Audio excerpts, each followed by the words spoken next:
President Biden says he's not going anywhere. George Clooney and others are asking him to reconsider. It's been a week since we first had this discussion. We'll check in and see where things sit now.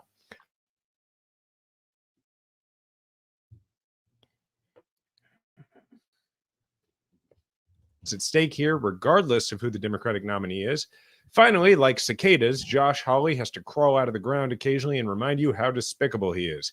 We'll look at his most recent antics. Welcome back to the podcast for the 54% of Americans who regularly vote for progress in every election and want to convince their friends and family members to join our majority. This is Majority 54. Ravi, what's going on with this Biden stuff? Well, let's start with George Clooney, Democratic luminary. We could talk about John Tester or Sherrod Brown or Michael Bennet, who we'll get to, or Nancy Pelosi. But, George Clooney being a household name, he just recently put out a message in a New York Times op-ed where he says, "I'm a lifelong Democrat. I make no apologies for that." And then he talks about all the support he's given for candidates over the years. He said, "I love Joe Biden as a senator, as a vice president, as a president. I consider him a friend and I believe in him, believe in his character, believe in his morals. In the last 4 years, he's won many of the battles he's faced. But the one battle he cannot win is the fight against time. None of us can. It's devastating to say, but the Joe Biden I was with 3 weeks ago at the fundraiser was not the big effing deal Joe Biden of 2010. He wasn't even the Joe Biden of 2020. He was the same man we all witnessed at the debate." He followed up with a message saying that every elected member that he, meaning George Clooney, has spoken to says that we cannot win with Joe Biden. I think this is the response will be obvious, which is, the frame coming out of the Biden team is that this is all elites, et cetera. We can get to that message, but obviously they have courted people like Clooney to raise money for them and to do surrogate outreach for them. So this does feel notable. Mm-hmm. Yeah, no, it's notable.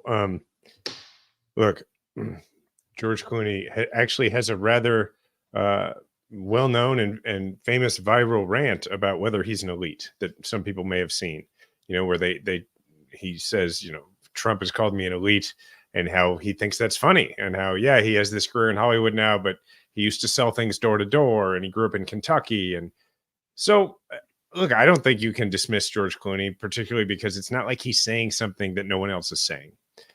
It's not like what he's saying is so far off the beaten path. And I'm frankly hearing this more and more from regular people who nobody would consider elite. I actually, the other day, ran into a friend of mine who votes Republican most of the time. He's an independent. He's a conservative-leaning independent, and he usually votes Republican. Doesn't like Trump, but he does usually vote Republican. And he said to me that he had seen something I saw, seen something I said on social media, where I said that in an election where the vast majority of voters have expressed some dissatisfaction with the choice, where they have said, that they weren't crazy about either candidate. The enthusiasm, for the most part, is not super high about voting for either candidate. There is some enthusiasm about voting against one or the other.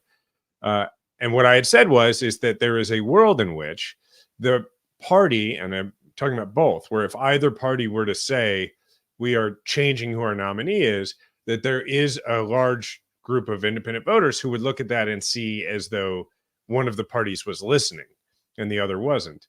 And, I caught a lot of flack for that. And I'm sure people who are watching the live stream right now, some of them are angry at me even repeating it.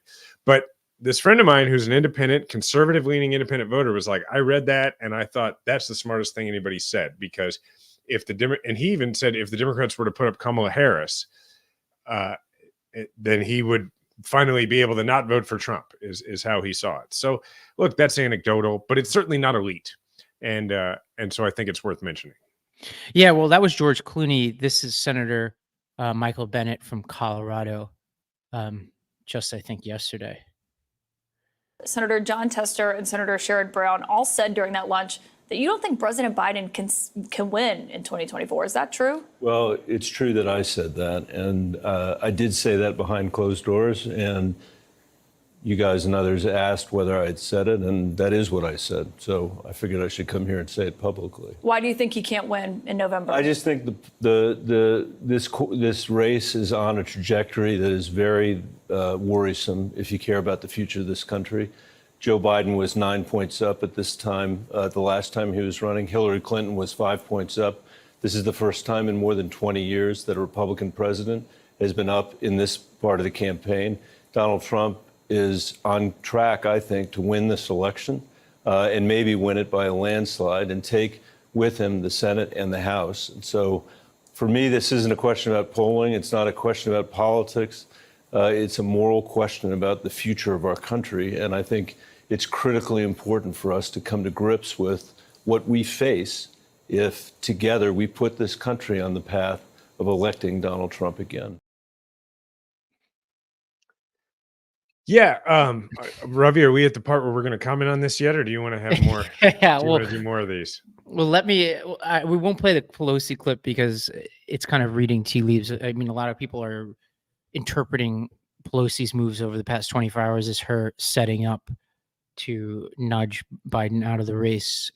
Obviously, to the extent she has the ability to even do that, where she declined to fully defend him, but didn't go so far as to say he should leave the race, but basically said he has to make a decision now.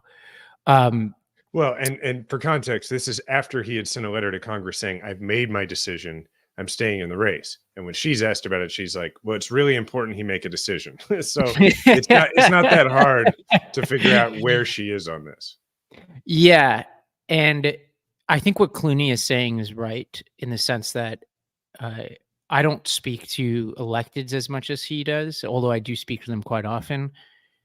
I do talk to a lot of people who are both on the Biden campaign, in the Biden White House, and involved in Democratic politics. And like you, I have a ton of quote unquote regular folks in my life.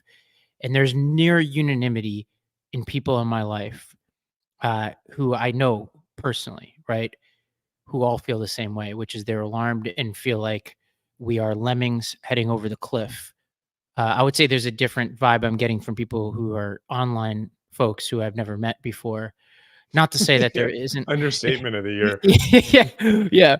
But the people in my life. Can I just say for a second that I have had people who have followed me for a very long time and who express that they've been a fan of me for a very long time tell me on social media in the last 2 weeks, in no uncertain terms, without editing it like I'm about to, F you, go F yourself, F off forever.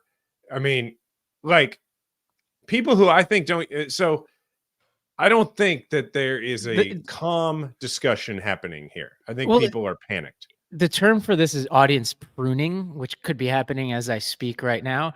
But it's like, you and I feel like we have a relationship with this audience. And obviously there are different kinds of audiences. There's people who watch us on video. There are people who are in audio who've been kind of with us for more years. And we value both of those audiences. And I don't really think about what the audience wants to hear. I just try to say what it is that I believe is right. And I hope that we have a relationship with our audience where you don't have to agree with it. Like you and I hope don't, we're not unfollowing people and we're not canceling people. We will probably have people on this podcast over the next few months who both agree and disagree with us. We certainly have those people in our lives. I have best friends who are on the Biden campaign who are really upset at me, but we're still friends. And I have, really close friends who are on the complete opposite side of this, who I think we're both frustrated with each other, but in the end, we'll still work for whoever the nominee is and help them win, right? Whether it's Biden or anybody else. Now, with that said, last week I went on Morning Joe, which was notable because I don't do a lot of TV, and Morning Joe is the one show that we know Biden watches. So I had this inordinate amount of pressure I felt going on this show. And I was texting with you the day of it, and I get there and they're running late. So they condensed 2 panels. So it's basically like an NFL Sunday style panel. And I'm like worried that I'm not going to speak because it's one person after another. It's like Jim Vandehei and Chris Matthews. And, Chris Matthews says on the panel, he says, we owe it to Joe Biden to give him a few more weeks. And I'm thinking to myself, we owe it to Biden. I'm like, that's not how this works, right? We're not the Republicans. We don't think of Biden as the king, right? He is a democratically elected leader, right? He owes it to us to be a strong leader and to do the right thing. And then I got up and I said, look, like we're overplaying this Friday night press conference. Like you can't undo what we saw the previous Thursday with a strong 22-minute or interview. We can't undo the debate performance and everything I think we saw before that with 22 minutes of a pre-taped interview with Stephanopoulos, even if he was amazing. Now, I don't think he was amazing, Jason. And let's tee up a clip. Stephanopoulos asked Biden, there's a lot of interesting parts of this interview, which we could talk about, but I think the most interesting part was when Stephanopoulos asked Biden, if you lose, how would you feel? And here's what Biden said. Mr. President, I've never seen a president at 36% approval get reelected. Well, I don't believe that's my approval rate. That's not what our polls show. And if you stay in and Trump is elected and everything you're warning about comes to pass, how will you feel in January?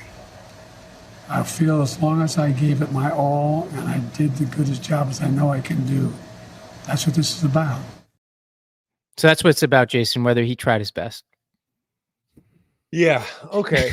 I'm sure people listening and watching right now are really angry at us, but two things I want to say. One, I feel the need to say our views don't necessarily represent the views of the Midas Network, but I also feel the need to remind people that it is July and that if your argument is one debate performance won't matter in November, which I agree with you, that one debate performance won't matter in November. I don't think that's what we're talking about.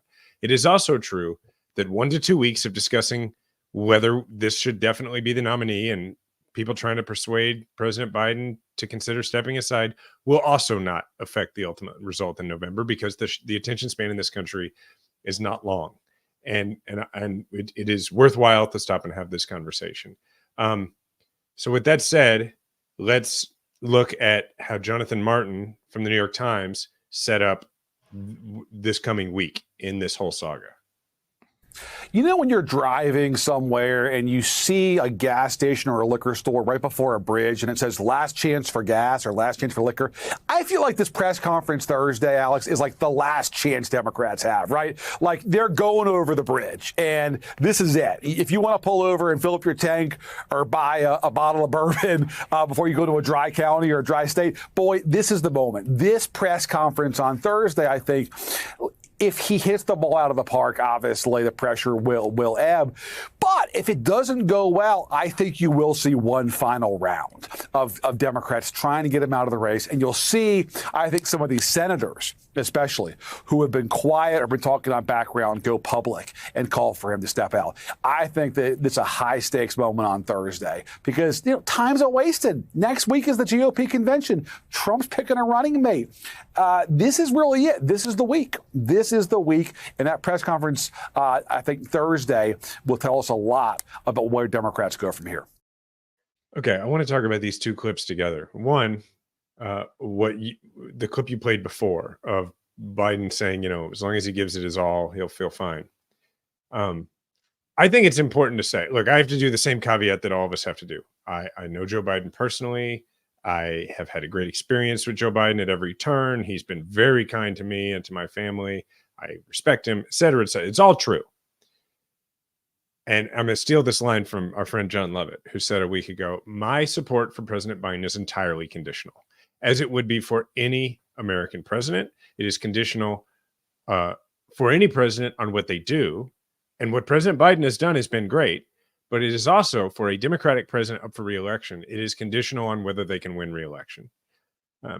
It just is. Like, it is silly for us to think of it any other way. It is, nothing is owed to President Biden. And I don't think President Biden thinks anything is owed to President Biden. So I don't think that's a controversial statement. I think President Biden feels that he can win, and he feels that he has earned the opportunity to make his case at that. And I can't argue with his opinion on whether he can win. I have my own opinion. And I certainly think he's earned the opportunity, but I don't think that's what matters here. So to Jonathan Martin's point about this being the week, I agree. And one thing I just wanted to say, there are those in the audience who, if they're still listening, are very mad at us for having this discussion. And then there are those who share our view and that they are very concerned and very worried and would like to see President Biden consider stepping aside and letting Kamala Harris lead the ticket because they're worried he can't win. I want to say something to those people. I understand where they're at, because if you put aside the debate performance, you put aside all of it, you're looking at, as Stephanopoulos pointed out, a president with a 36% approval rating.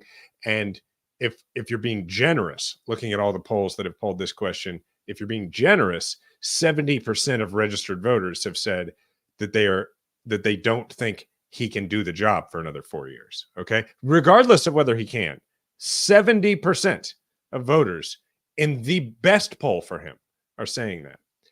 So I understand why people are worried and trying to figure out why he's taking the position he is. And there's something I want people to understand about the difficulty of this decision, particularly on a short timeline for President Biden. One, obviously, when you're the president of the United States, not a lot of people in your immediate orbit point out your shortcomings. Not a lot of people who you actually interact with on a daily basis are telling you what you did wrong. Okay. You have to search that out. And I have no idea. I can't speak to whether President Biden has searched that out, but I do know that everybody in President Biden's immediate orbit, whether they mean to or not, have to be influenced by the fact that him being reelected is integral to their own political futures. I know this from experience. I know what it's like to have an orbit surrounding you when you're a political candidate, even a candidate. I've never been president, but running for president, I know what it's like to feel the weight of that and all the people who have invested in you. It's not a small thing. And it's very hard to consider the idea of stepping away from something like that. But for all the people who have told me to F off this week, I would just like to remind them that I'm one of the few people who have done that and stepped away, not from the presidency, but from a presidential campaign, because I recognized that I was not at that moment in a place to do it right and to do it well. Now, for President Biden in particular, what anybody asking him to consider stepping aside is asking of him is they're asking a human being to, in very short order, grieve the loss of their presidency, which is a real thing. Like when you lose an election, it is a loss. And the only real way to go through it is to go through a grieving process. And what people are asking of him right now is to make a decision that would require him to, on a very truncated timeline, grieve the loss of his presidency, because he was planning on doing it for another 4 years.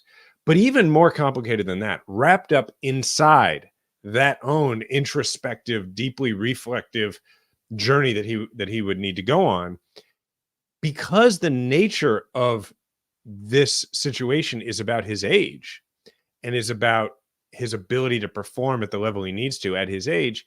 It is also implicitly asking him to, in a way, and not in a small way, also accept his own mortality in a really short order. Because if you are going to say, I'm not going to run for re-election because I have concluded that people are right, that I may have reached an age where I'm not up to this anymore, you are asking him to, in a week or 2 weeks' time, go from I'm running for re-election to I'm going to not have a second term of my presidency.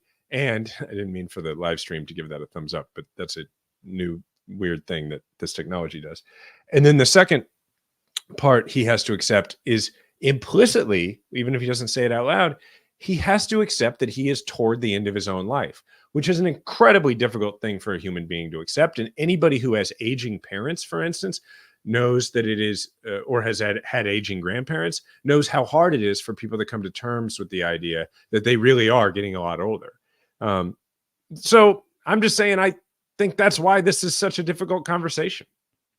Well said. Well, given this is such an important topic, we'll come back after the break and continue talking about this question. And then we've got some other stuff to talk about, like Project 2025 and Trump and your boy Hawley, all that and more when we come back. This episode is sponsored by Rhone. If you're like me, you understand the pains of finding what to wear. Most clothes are uncomfortable. They may be too tight. They never, actually fit your size because, a lot of us are not exactly small, medium, large, extra large. We're complicated.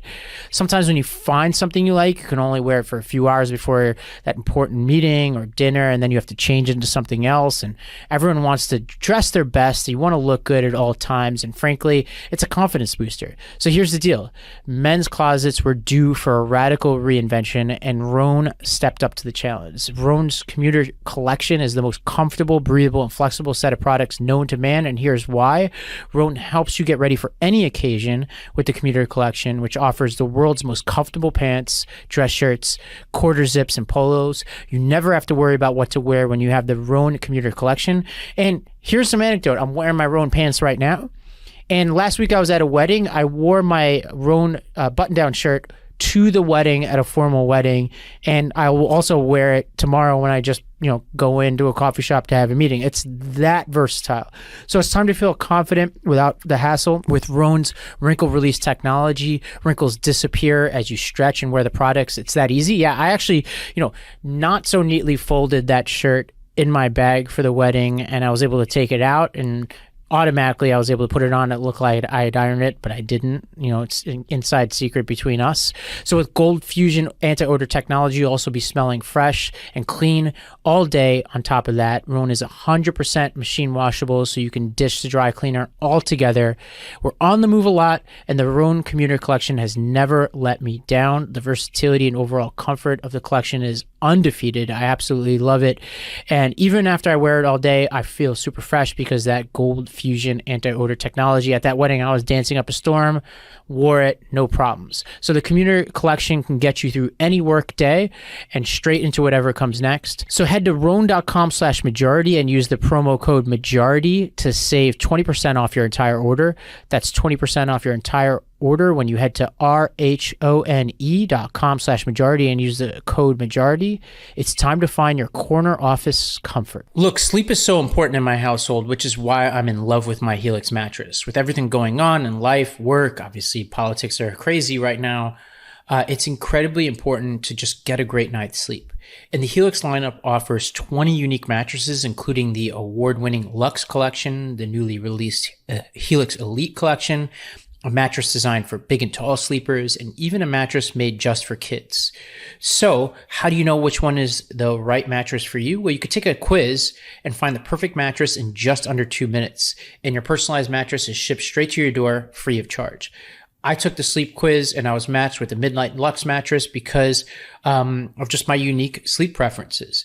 And this is such an upgrade to my previous mattress. I honestly think I should come up with a new word because calling all these different things mattresses just doesn't do justice to what Helix is doing. And Helix knows there's no better way to test out a new mattress than by sleeping on it in your home. And that's why they offer a 100-night trial and a 10 to 15-year warranty to try out your new Helix mattress. They've been awarded the #1 mattress pick by GQ and Wired magazine, and it's even recommended by multiple leading chiropractors and doctors of sleep medicine as the go-to solution for improving your sleep. Helix is offering up to 30% off all mattress orders and 2 free pillows for our listeners. Go to helixsleep.com/majority. That's helixsleep.com/majority. This is their best offer yet, and it won't last long. With Helix, better sleep starts now.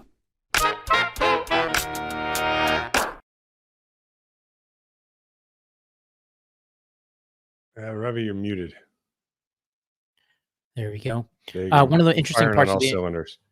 one of the interesting parts of the interview on Friday was Biden was asked about polls, and as somebody who's on all the Biden campaign communications and talks to people inside the campaign a lot, they're obsessed with polls. They'll email a poll when it's good for them, right? He was saying, as does any candidate.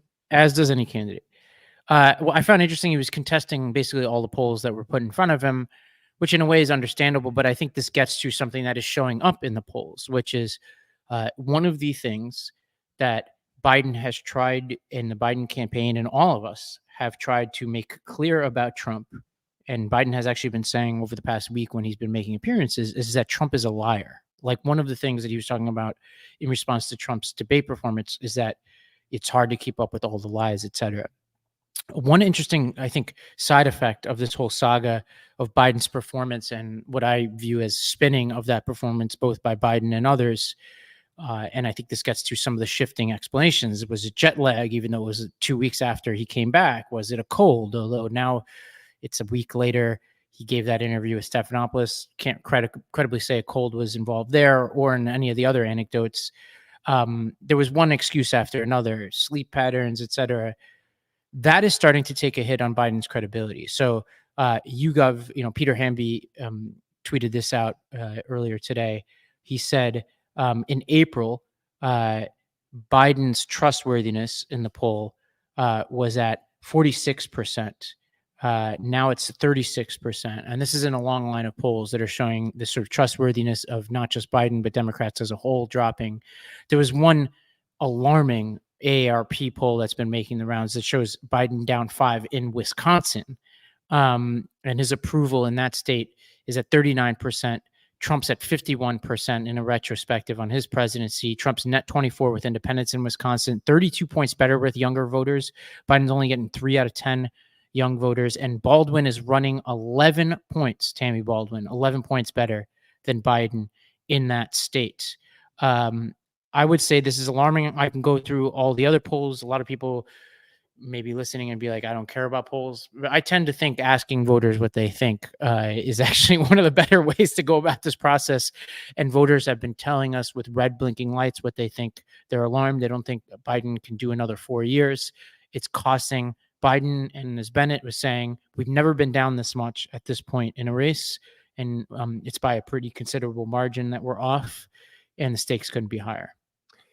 Yeah, I mean, like, I've been a big skeptic of polls on this show, and I've always been a skeptic of polls in the sense of them polls telling us who's going to win, polls telling us, particularly when it's like a 2-point difference.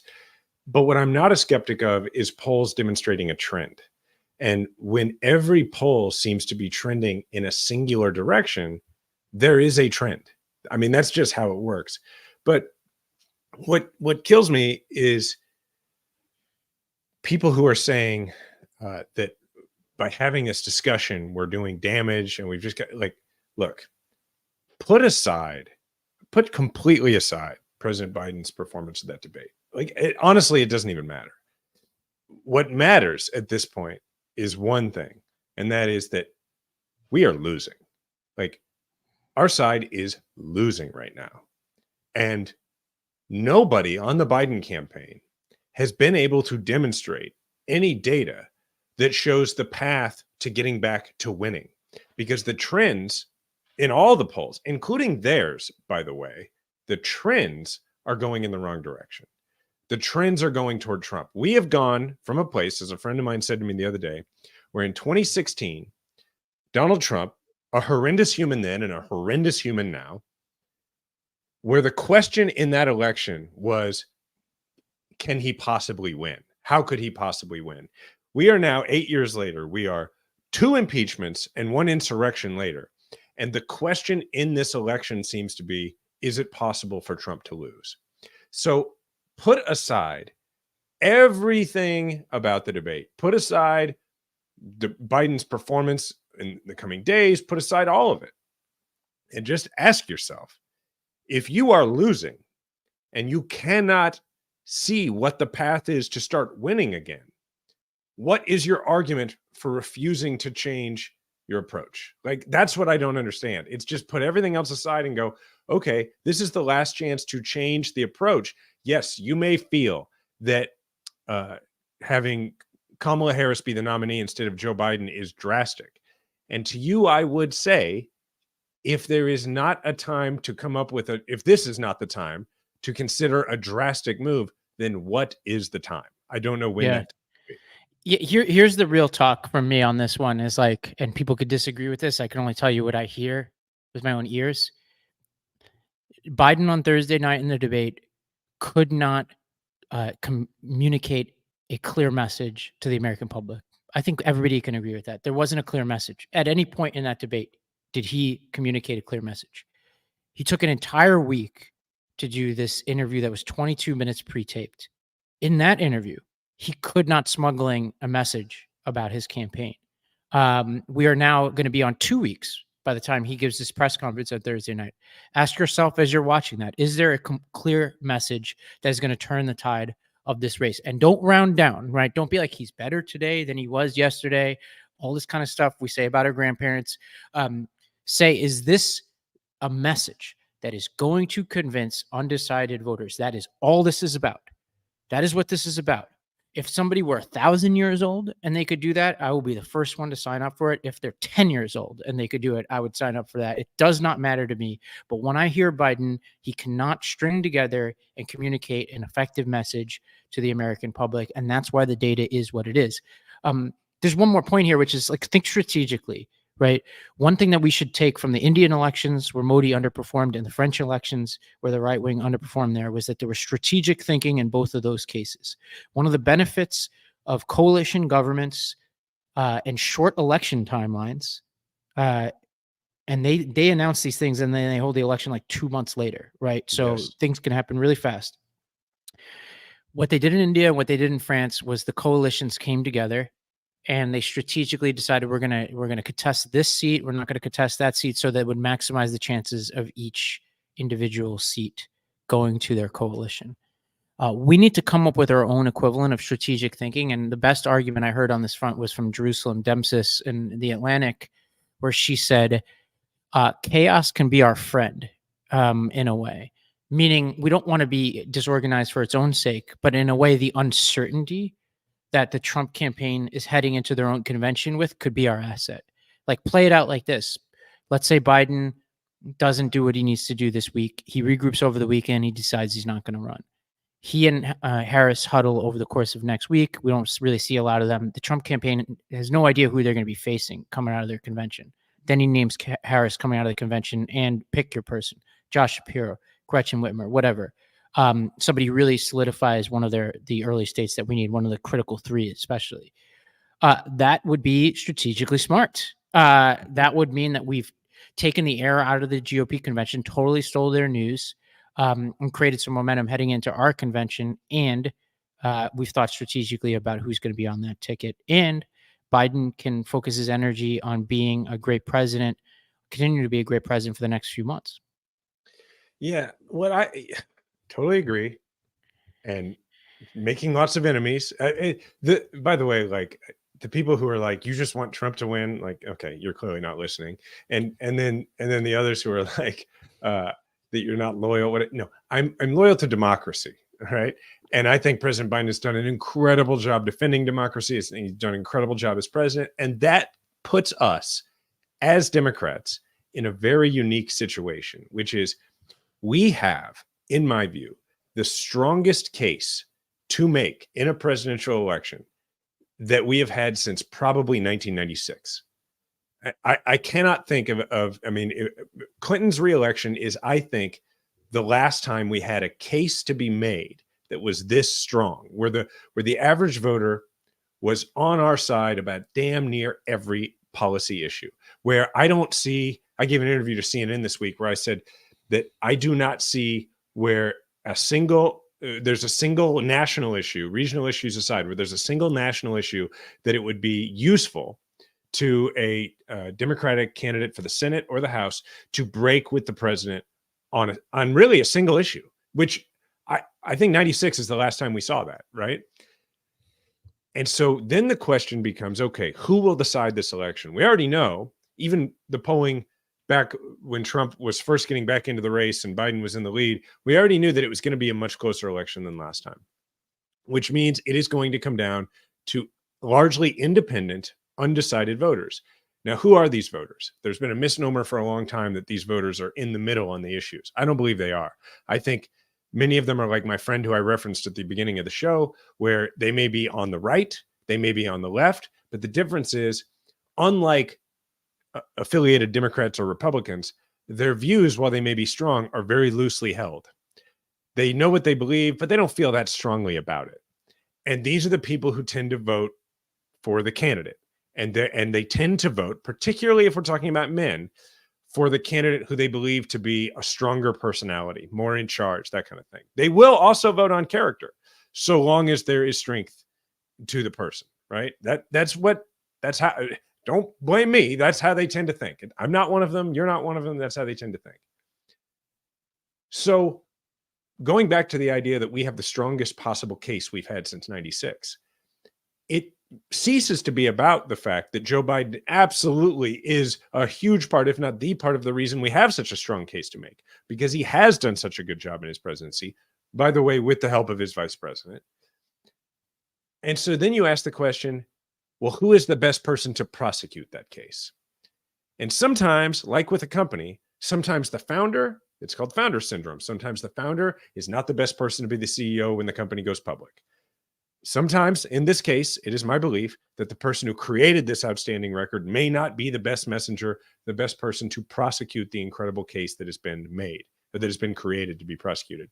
And here we have waiting a vice president who's, you pick a vice president to take over if needed, under the assumption that they are capable of being president. I believe Kamala Harris is capable of being president. I know her personally. I think very highly of her, just as I do President Biden. I think she's very capable of doing that job and doing it well. And she, by the way, happens to be literally a prosecutor.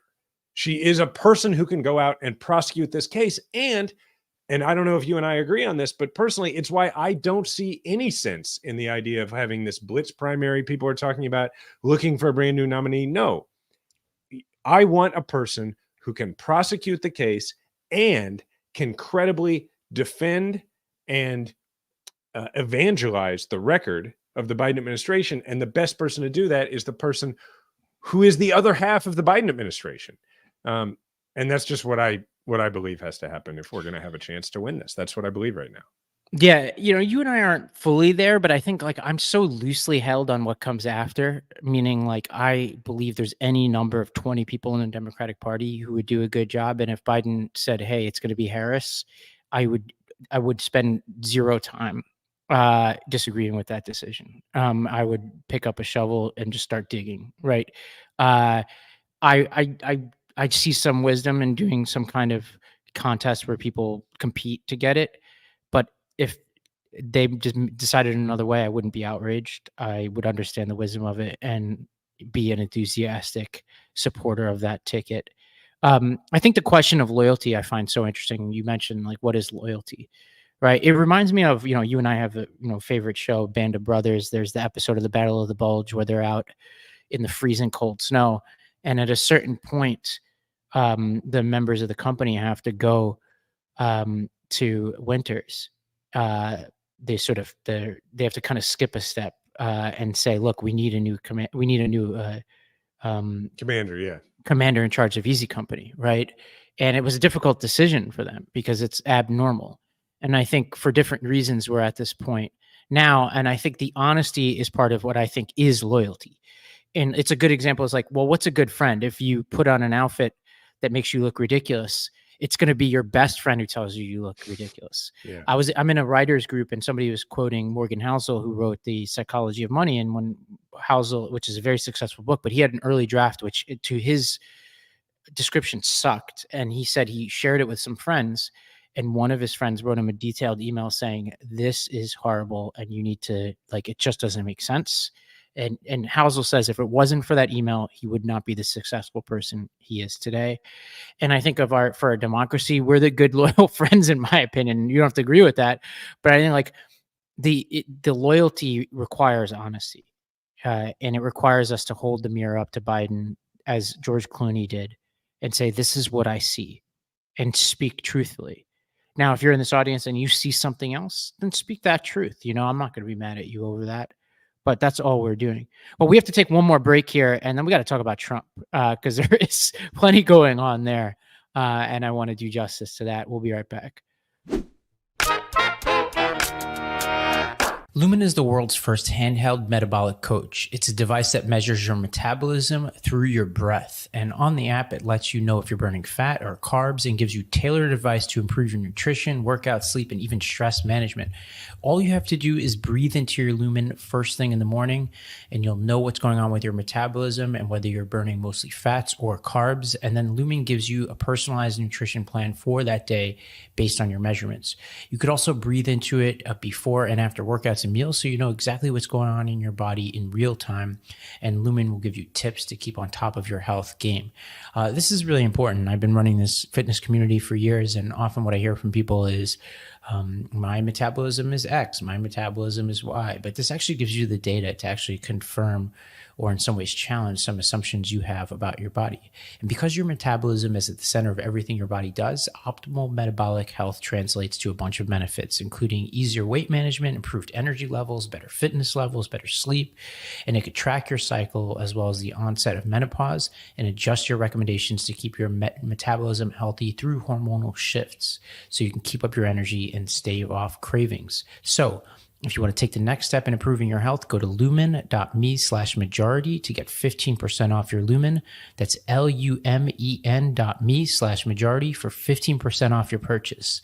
Thank you, Lumen, for sponsoring this episode.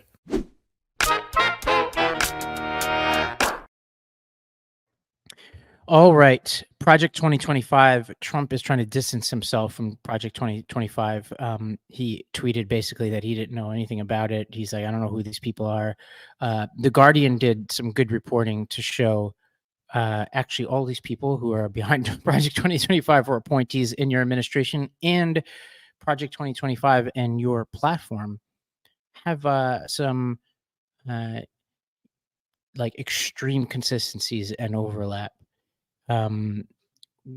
This is a tough place to be because we're having this discussion internal to the party, and it's hard to walk and chew gum at the same time. Well, it's not that hard because I think that Jonathan Martin in his comments was right in that this discussion internal to the party has got 2 more weeks to go, probably. And in 2 weeks, either we have a new nominee or we have the same nominee. Either way, we're all coming together and doing everything we can. We might feel slightly less confident, depending on which way, you wanted it to go. But we're all going to work our butts off. So I do think we can walk and chew gum at the same time. I really enjoyed the hilarious, like Trump. In one statement, he said, I don't know who's behind it. I don't know anything about it. And I disagree with it. It's like, I don't know what you cops are here to interview me about, but I didn't do it. Like, how do you disagree with it? You don't know anything about it. How does that work? Anyway, it's the same Trump stuff as always, but yeah, we should talk about what's in it. Yeah, well, and let me read you just the platform, the GOP platform, which is, as the Guardian pointed out, has like a huge overlap with Project 2025. So it's 20 different points in all caps. And this is, I think, in many ways meant to be something that's like easily shareable within the Trump base and even independent voters. And I think they kind of do things in order here. They say, number 1, seal the border, stop the migrant invasion. 2, carry out the largest deportation operation in American history. 3, end inflation and make America affordable again. 4, make America the dominant energy producer in the world by far, ! Stop outsourcing and turn the United States into a manufacturing superpower. 6, large tax cuts for workers and no tax on tips, ! I can go down this list, right? Now, what I find interesting is the media, if the Democrats put out something so laughably thin, it's just like statements, right? People would be all over them. But I don't really see a lot about this platform out there. And I think it's written in a way that like the people I grew up with will be sharing this, be like, oh, no tax on tips, right? Like it's meant to be the kind of thing where people look at it, oh, I can see the future under Trump. So I actually think as alarming as some of the things in there are, the simplicity of it is purposeful. Yeah. And at the same time, there's a bunch of stuff in the actual Project 2025 that is specific. Project 2025 is a bunch of these conservatives who like to view themselves as intellectuals. Okay, we're going to get to Hawley in a minute, but it's the Hawley type, right? It's the people who are conservative and they like to align themselves with the working class because they own one pair of cowboy boots. But what they really are just corporate monsters. That's what they are. And then they like to, I mean, it came out of the Heritage Foundation. Like they like to sit there and come up with stuff and act like it's really smart. And one of my favorite examples in there, and I tweeted about it this week, is one of their proposals is to quote unquote streamline and simplify the basic allowance for housing in the military. Now, for those who don't know, BAH, as it's referred to in the military, is a stipend that you get for your housing. And it depends on where in the country you are or where in the world you are, that it's basically, there's a cost of living adjustment depending on where you are. And it's like a check that comes, and it's, by the way, tax-free. Okay.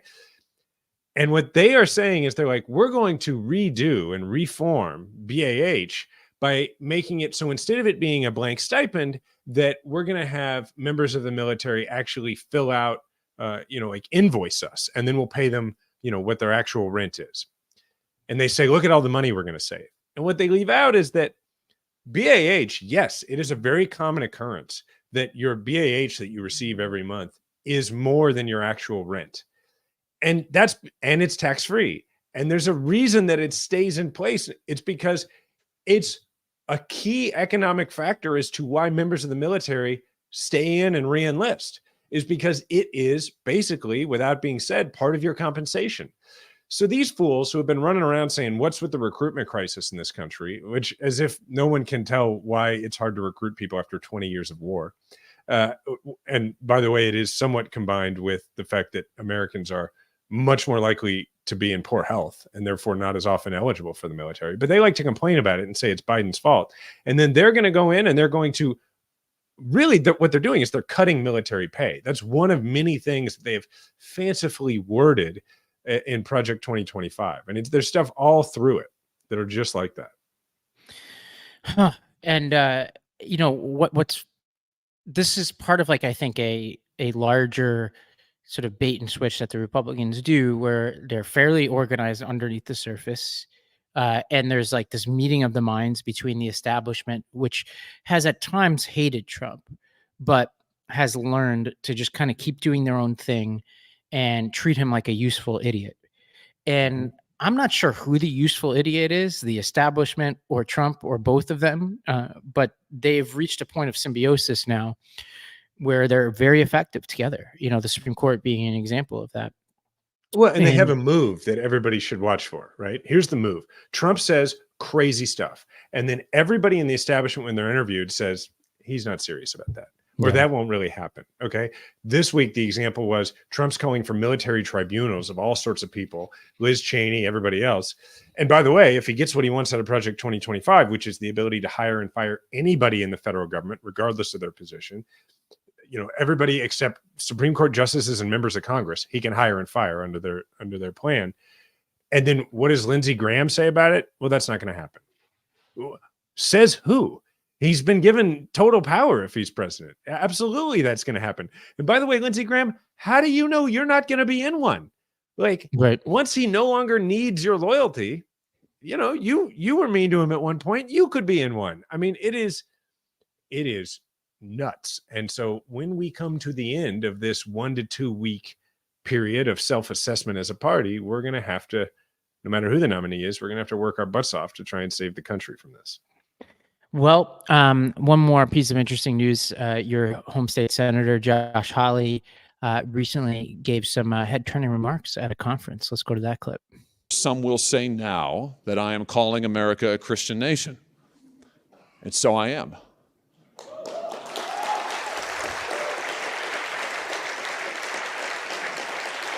And some will say that I am advocating Christian nationalism.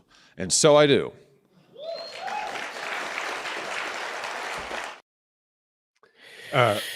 First of all, Jeremy, who's one of our producers and frequently comments in our little chat here during it, and I mostly don't mention it, but he did just say, as he was listening to Hawley, he said, evil Jerry Seinfeld. And I have been trying to capture what it is with Hawley's voice. And I think that is absolutely correct. He is such a jerk, man. I mean, like, anyway, okay. Let's break down what he's saying here. He's trying to relabel Christian nationalism, right? And make it mainstream. Oh, sorry. I was shooting a message on an edit for the audio because it was clipped. The clip didn't show up for me. But here's my sense of Hawley. He saw himself at this point on the short list for VP. He's not. Mm-hmm. So what he's trying to do is differentiate himself, both to have some kind of Hail Mary pass to get Trump's consideration, which is impossible at this point, or two, to differentiate himself from a certain style of Republican that made that list. Pick J.D. Vance, for example. Right? What is J.D. Vance? Well, he takes all the populism of Josh Hawley and just does it better. He is more populist. He's got a more authentic story than Josh Hawley. He's grittier.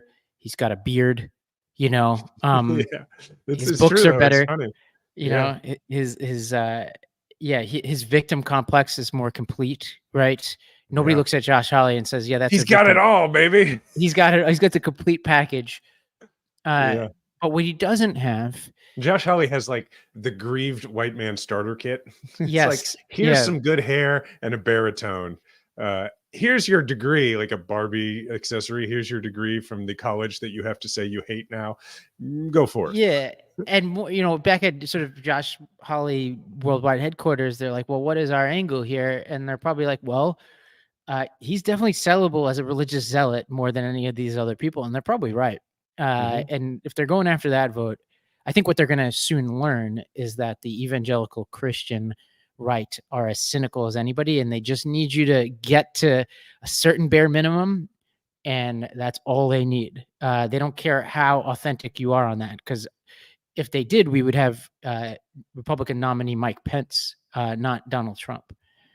Well said, man. I think he's also at some point, if he ever does cross out of the Republican echo chamber and into an actual like general election national situation where he has to do more than just mobilize Republicans, I do think what he's going to find is that men of his generation don't actually like being lectured to, and neither we already know the women of his and our generation don't appreciate being lectured to about what to do with their bodies. But like, men don't want to be told that like, what's his stuff? It's like, basically he's like, the 10 Commandments is like his whole philosophy, which is fine. That's a perfectly fine way to live your life.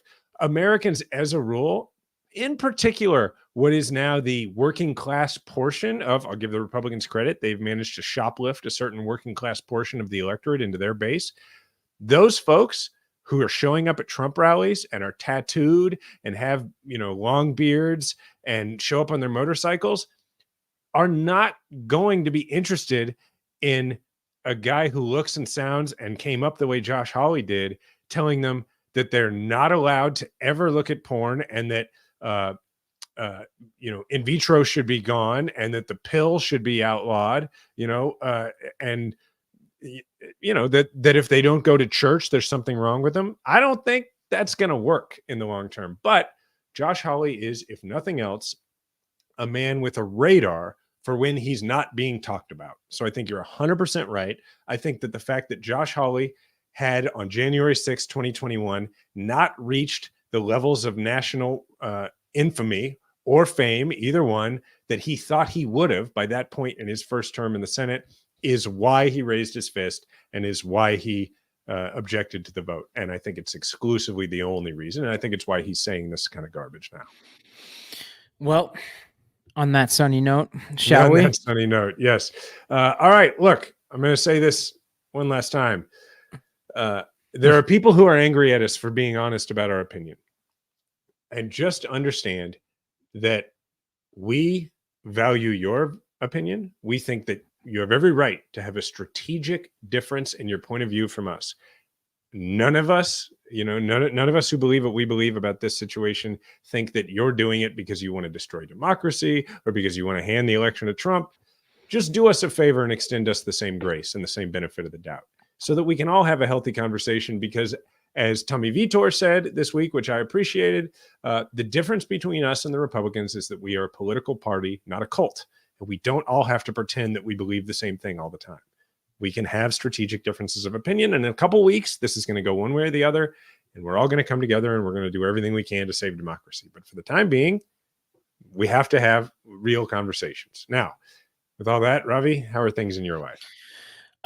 Things are pretty good. I'm working with your cousin on a book. We're a chapter in now, having fun. He's the best, man. Yeah, he's a great collaborator. I've never had a collaborator it's just great. I'm like doing the edits on my my novel while we're working on this book. I feel so productive. How about you? I spent this past weekend in Knoxville, Tennessee at the wedding of, so I have these 3 guys who I grew up with. I generally refer to them in addition to my younger brother as my brother. So I grew up with, and we've known each other since we were 4 years old. These guys are the groomsmen at my wedding. And one of us got married in Knoxville this week, and it was just lovely. We were all there with our significant others. And, my buddy Doug, married this woman Jackie, who is like, they are just so made for each other that after the wedding we all went out to karaoke, and I have this incredible video of them singing "I Got You, Babe." She's an opera singer, by the way, so she's like sang the Cher parts like as well as Cher, and it was just a really nice, lovely little vacation. Knoxville's a really neat town. I'd been there. I know I got in trouble on this podcast once for, I don't even remember what I said about Knoxville, and our Knoxville listeners came after me. I don't even remember what I possibly would have said that was negative, but I've been on message ever since. Lovely place, Knoxville. It was great. I got some Cruise Farm. We went to a pizza place where it was funny. My buddy Doug had just been like, "Do people really still recognize you?" And I was like, "Well, yeah, mostly in Kansas City, but yeah." And then we go to this little pizza joint, and we didn't have a reservation. And the hostess comes out and is like, "But we can help you all. You're Jason and Diana Kander." and it was amazing. like this very affirming, silly moment. And then afterwards, she was like, "We would have had a table for you anyway," which kind of took the steam out of it. Well, But Amanda, thank you. I appreciate it all the same. She said she listens to the show every week. So, all right. Well, we got through another one. I'm looking forward to whatever happens next. I'm looking forward to it happening so we can go back to just talking about why the other side is bad and this side is good, as we tend to do, and how to talk about it. Please leave a 5-star review. You can find myself and Ravi. I'm at Jason Kander. Ravi is at Ravi M. Gupta. None of you have had trouble finding us lately. Thank you to the Midas Mighty. And remember, we all have a platform. Make sure to use yours today.